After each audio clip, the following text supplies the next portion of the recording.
Okay, तो हम लोग आखिरी एग्जांपल देखते हैं, एग्जांपल नंबर 3। और मेरे ख्याल से जितने एग्जांपल्स मैं बता रहा हूँ उससे क्लैम्पर के सारे क्वेश्चंस पॉसिबल हैं, आप लोग लगा सकेंगे, ठीक है? क्योंकि जो वैरायटी है, जो स्टेप्स हैं और जिस स्टेप को फॉलो करने से हमारे हर क्वेश्चंस लग रहे हैं, और भी अगर मल्टीपल क्वेश्चंस आप कहीं और आपको मिलेंगे तो आप कर सकेंगे, ठीक है? सबसे लास्ट में एक ट्रिक भी आपको बताएंगे, जिससे अगर वेव फॉर्म स्क्वायर शेप में या ट्रायंगल शेप रेक्टेंगल शेप में नहीं आता है, साइनसॉइडल वेव फॉर्म आ जाए या फिर कोई ट्रायंगुलर वेव फॉर्म आ जाए, तो हम किस तरह से इसको बनाएंगे, ठीक है? ये सबसे लास्ट में बताएंगे, ठीक है? तो ये इस क्वेश्चन को करते हैं, तो वही प्रोसेस वही करना है जो हमने एग्जांपल नंबर 1 में आपको बताया था। हम उस इंटरवल से स्टार्ट करेंगे जिसमें डायोड फॉरवर्ड बायस में आ रहा होगा।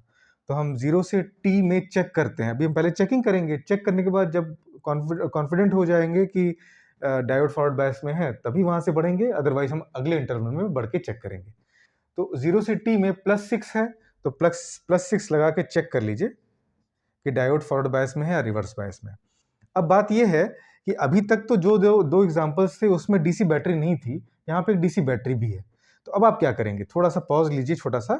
उसमें आप ये कर सकते हैं कि इस 6 वोल्ट और इस 3 वोल्ट का इक्विवेलेंट निकाल के फिर हम चेक करेंगे कि डायोड फॉरवर्ड बायस में है या रिवर्स बायस में, ठीक है? अकेले का ये नहीं डिसाइड करेगा, अकेले का ये नहीं डिसाइड करेगा, दोनों को मिलाकर एक कंबाइंड बैटरी, एक जो इक्विवेलेंट बैटरी बनेगी, उस बैटरी से हम चेक करेंगे कि जर्मेनियम डायोड फॉरवर्ड बायस में है या नहीं, ठीक है? तो कैसे इनको कंबाइन कर सकते हैं देखिएगा। माइनस है, प्लस है, फिर प्लस है, माइनस है। इसका मतलब ये है, ये आपने कभी ऐसा देखा होगा, अगर मान लें कि इस तरह से बैटरी कहीं लगी हुई है, यहाँ देखिए, plus minus plus minus plus minus, तो इस केस में बैटरी एडिटिव होती है, जुड़ जाती है। तो सभी जितने भी मान लो 2, 4, 6 हैं, तो टोटल कितना हो जाएगा, 12 वोल्ट हो जाएगा। लेकिन अगर मैं यहीं पर किसी एक बैटरी की पोलैरिटी को अपोजिट कर दूं, लाइक दिस, ठीक है, तो क्या ये 12 रह जाएगा? तो आप कहेंगे नहीं। तो क्या हो जाएगा, जो दो बैटरीज सिमिलर पोलैरिटी से कनेक्टेड होंगे, मतलब प्लस माइनस को फॉलो करेंगे, सीरीज कनेक्शन को फॉलो करेंगे, उनको ऐड कर देंगे, और जो फॉलो नहीं कर रहे होंगे उसे हम सब्ट्रैक्ट कर देंगे, ठीक है? तो देखिए, अब ये 2 वोल्ट और ये 6 वोल्ट तो एक जैसी पोलैरिटी में, एडिटिव पोलैरिटी के साथ हैं, तो ये 8 हो जाएगा, और 8 में से 4 सब्ट्रैक्ट कर देंगे तो क्या बचेगा, 4।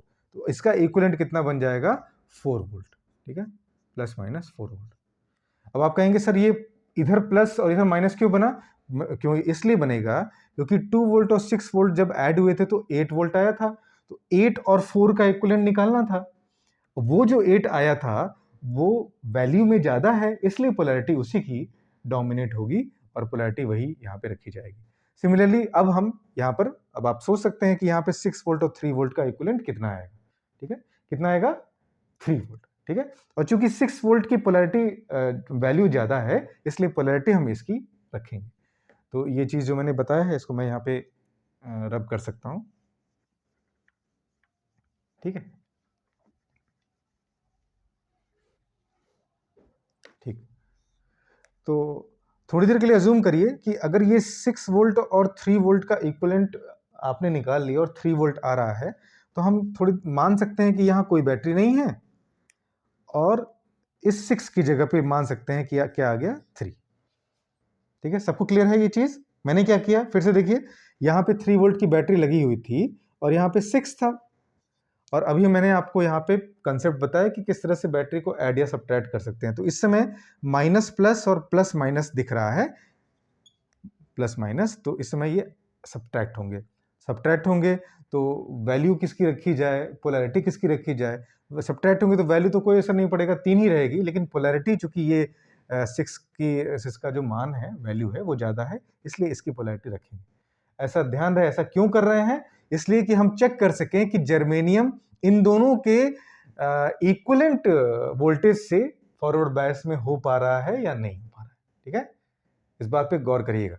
तो चलिए इसको फिर से हटाते हैं और यहां लिख देते हैं 3 वोल्ट, और अब जरा चेक करते हैं तो बड़ा क्लियर है कि प्लस पी पर माइनस एन पे कनेक्टेड है, और ये 3 वोल्टेज 3 वोल्ट जर्मेनियम के बैरियर पोटेंशियल से ज़्यादा है। जर्मेनियम का बैरियर पोटेंशियल मैंने आपको बताया था कितना होता है 0.3।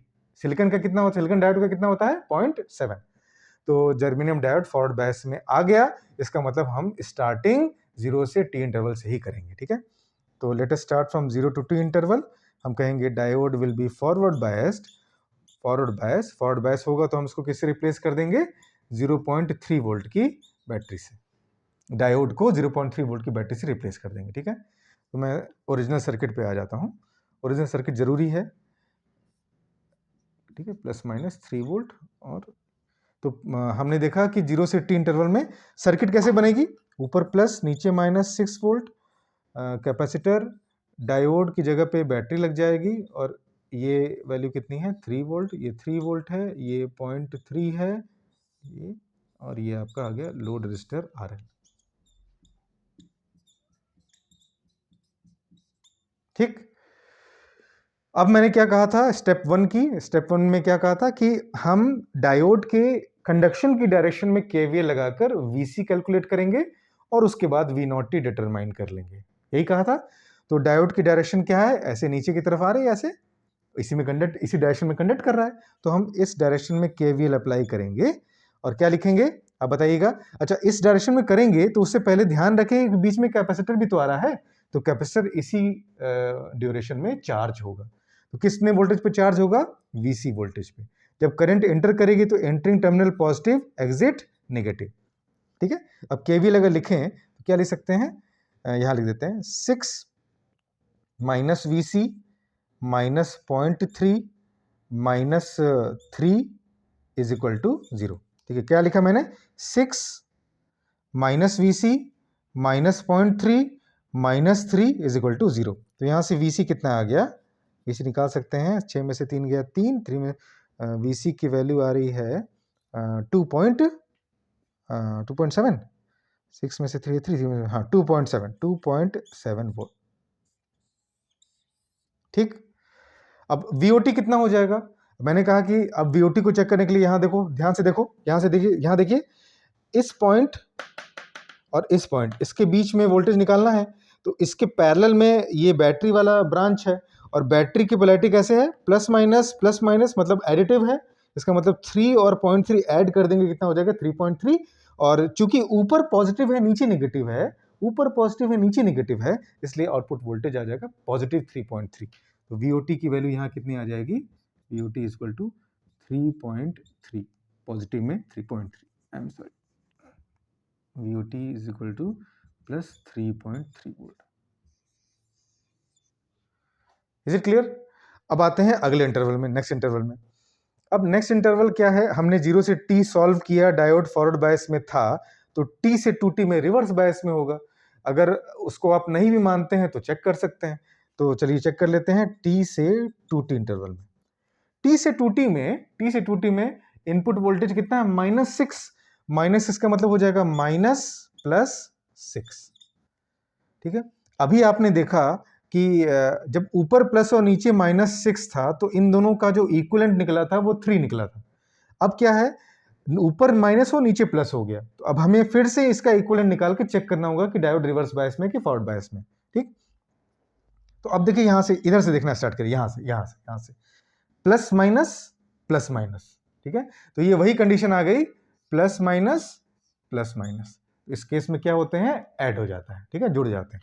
तो 6 और 3 ऐड हो जाएंगे, कितना हो जाएगा 9। अब हम इस 9 वोल्ट की बदौलत चेक करेंगे कि जर्मेनियम डायोड रिवर्स बायस में, फॉरवर्ड बायस में, जैसे पिछले वाले ड्यूरेशन में, पिछले इंटरवल में हमने इनके इक्विवेलेंट 3 वोल्ट से चेक किया था कि डायोड फॉरवर्ड में आ रहा था कि रिवर्स में आ रहा था। ठीक है, तो 9 वोल्ट की वजह से 9 वोल्ट की पोलैरिटी कौन सी होगी, कोई भी पोलैरिटी ले लीजिए, मान लेते हैं कि इसको हटा दें और इसकी जगह, इस इनपुट की जगह लिख दें 9। ठीक है, क्यों लिखा मैंने, क्योंकि यहाँ पर 6 था, यहाँ 3 था, दोनों जुड़ के 9 हुए, तो मैंने एक जगह 9 बना के रिप्रेजेंट किया, देखा।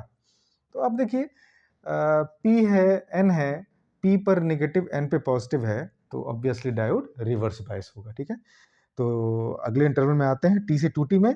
इस केस में डायोड रिवर्स बायस में हो जाएगा, और रिवर्स बायस में डायोड को हटाकर हम उसकी जगह पे ओपन सर्किट लगा देंगे।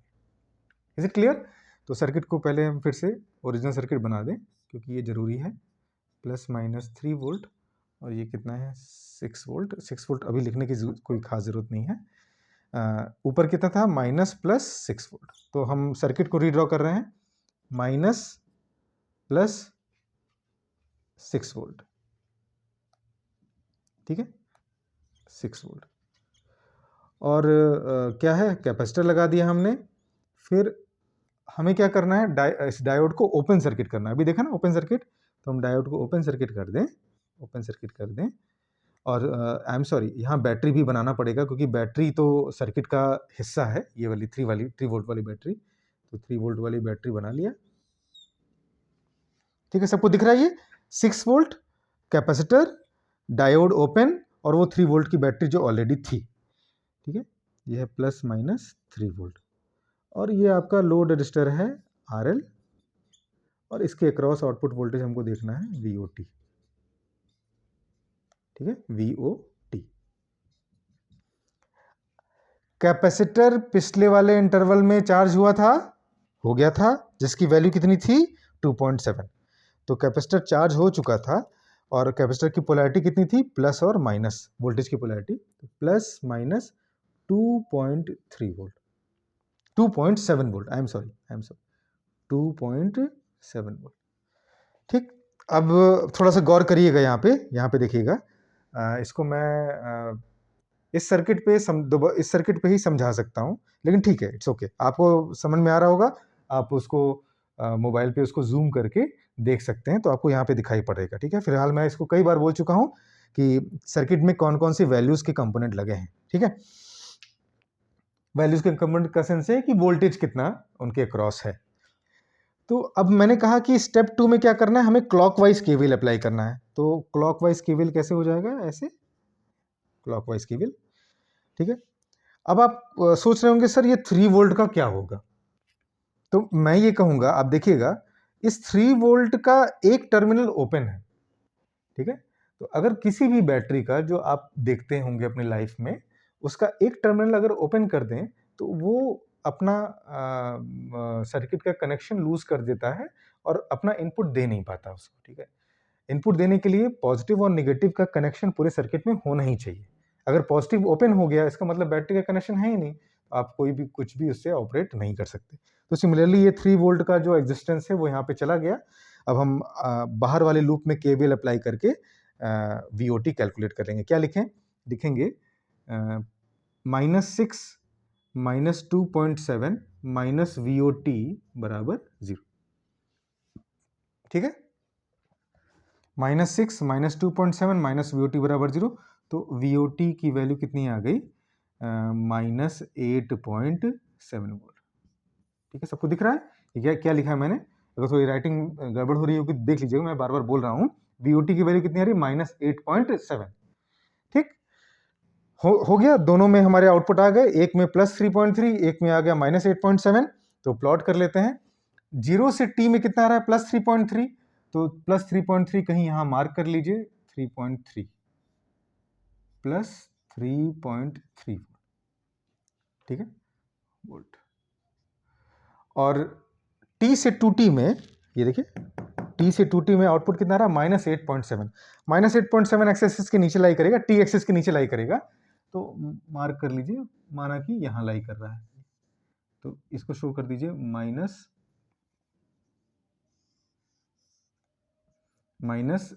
पॉइंट कितना आया था 7, ठीक है। तो 0 से T में 3.3, T से 2T में -8.7, फिर 2T से 3T में 3.3, फिर 3T से 4T में -8.7 एंड सो ऑन, ठीक है। यहाँ भी इतना आ जाएगा। अब सबको मिला दिया जाए, लाइक इसको हम अगर ऐसे मिला दें,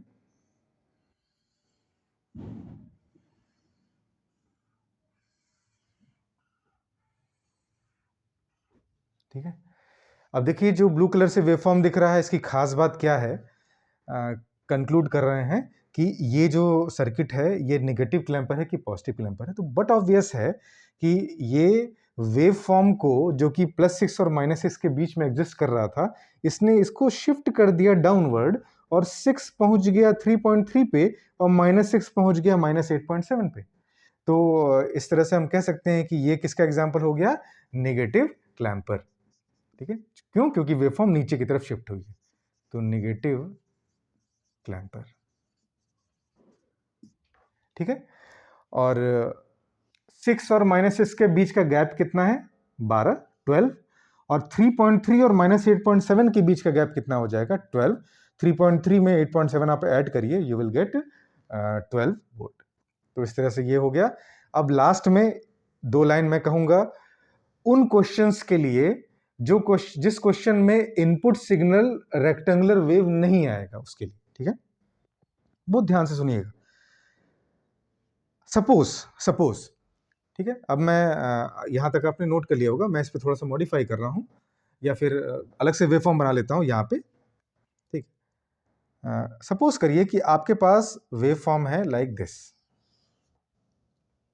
ठीक है, अब वैसा रेक्टेंगुलर नहीं है। ठीक है, और पूछ रहा है इसके करस्पॉन्डिंग आउटपुट क्या आएगा, क्लैंपिंग कहां होगी, कितनी वैल्यू आएगी, लाइक दैट। तो आप क्या करिएगा, ये मान लीजिएगा कि यहां पर एक रेक्टेंगुलर वेव है। ठीक है, और आप रेक्टेंगुलर वेव मान के रफ में या फिर पीछे की तरफ उसको सॉल्व कर लीजिएगा, जैसे कि यहाँ पे मैंने इन क्वेश्चंस को सॉल्व किया है, जैसा आपको आ गया है करना। ठीक है, तो मान लेते हैं कि ये जो सिग्नल इनपुट पे गिवन होगा क्वेश्चन, जिसमें साइनसोइडल वेव या रेक्टेंगुलर वेव या ट्रायंगुलर वेव वगैरह कोई और वेव आ रही है, तो इसमें मान लेते हैं कि ये है +7 और -7। ठीक है, ये +7 तक जा रही है साइन वेव, फिर -7 तक जा रही है, इस तरह से।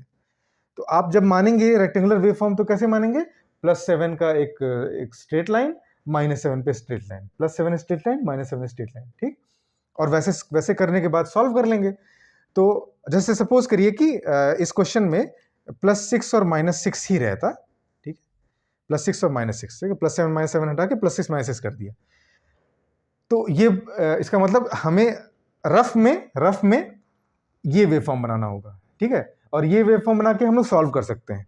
तो ये इस वेवफॉर्म के करस्पॉन्डिंग इस सर्किट के लिए आउटपुट कितना आ रहा है? ये आ रहा है। तो अब आप क्या करेंगे, इसके बीच में अब ये जो वेव आया है, ये जो आउटपुट आया है, ये इस रेक्टेंगुलर के करस्पॉन्डिंग है, लेकिन क्वेश्चन तो आपका साइनसॉइडल है। तो आप क्या करेंगे, आप यहां से बीच में एक पॉइंट आएगा, -8.7 से 6 ऊपर जाएंगे तो -2.7 पे आएगा। -2.7 से वेवफॉर्म बनाना स्टार्ट करिएगा, इस तरह से होते हुए, इस तरह से होते हुए,